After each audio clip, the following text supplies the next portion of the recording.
नमस्कार, मी जगदीश देशमुख. जय महाराष्ट्रमध्ये आपल्या सगळ्यांचं स्वागत. दिवसभरातील सगळ्या महत्त्वाच्या बातम्या पाहूया. सुरुवातीलाच कला विश्वातून एक दुःखद बातमी समोर येते. ज्येष्ठ गायिका सुमन कल्याणपूरकर यांचं निधन झालंय. वयाच्या 89व्या वर्षी त्यांनी अखेरचा श्वास घेतलाय. मुंबईतील राहत्या घरी वृद्धापकाळानं त्यांचं निधन झालं.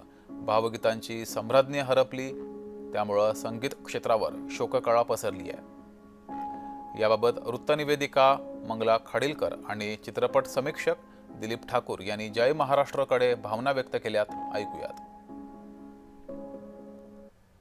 आज 8 वाजता वृद्धापकाळामुळे त्यांचं निधन झालं. मी त्यांची चरित्र लेखिका आहे. सुमन सुगंध हे जे पुस्तक तुम्ही वाचता तर ते पुस्तक मी लिहिलेलं आहे. आज आता त्यांनी अत्यंत कृतार्थपणे संगीताची सेवा करत करत आपलं संपूर्ण जीवन जगल्या. त्या रसिकांच्या सहवासात त्यांना नेहमीच आनंद मिळाला.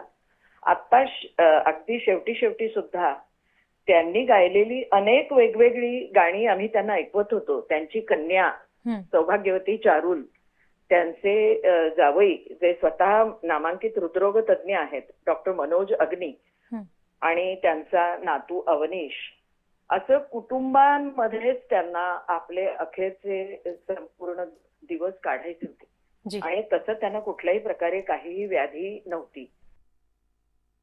आपलं मराठी आणि हिंदी चित्रपटसृष्टीच्या ज्या वाटचालीतील ज्या काही नामवंत पार्श्वगायिका ज्यांना आपण म्हणतो की ज्यांनी भारतीय चित्रपट संगीतामध्ये आपल्या कर्तृत्वाने जी भर घातली, त्याच्यापैकी सुमन कल्याणपूर या होत्या. म्हणजे 60-70चं जे दशक आहे आपलं हिंदी चित्रपटाचं, तो हिंदी सिनेमाचा सुवर्ण काळ मानला जातो.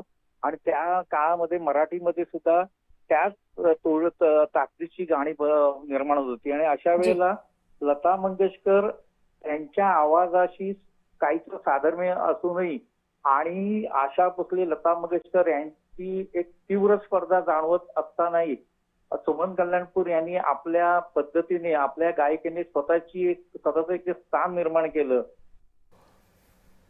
तर सुमन कल्याणपूरकर यांची सुपरहिट गाणी पाहूयात. ओमकार प्रधान रूप गणेशाचे हे गाणं त्यांनी गायलं. सांग कधी कळणार तुला हे मराठीतलं भावगीत त्यांनी गायलं. निमोणीच्या झाडामागे हे गीत सुद्धा त्यांनी त्यांच्या आवाजानं अजरामर केलं. नाविकारे वारा वाहेरे हे गाणंही अजरामर केलं. अरे संसार संसार हे गाणंही त्यांचं प्रचंड लोकप्रिय झालं. रिमझिम झरती श्रावण धारा हे गाणंही त्यांनी गायलं. आजकल तेरे मेरे प्यार के चर्चे हे हिंदी गाणंही त्यांचं प्रचंड लोकप्रिय झालं.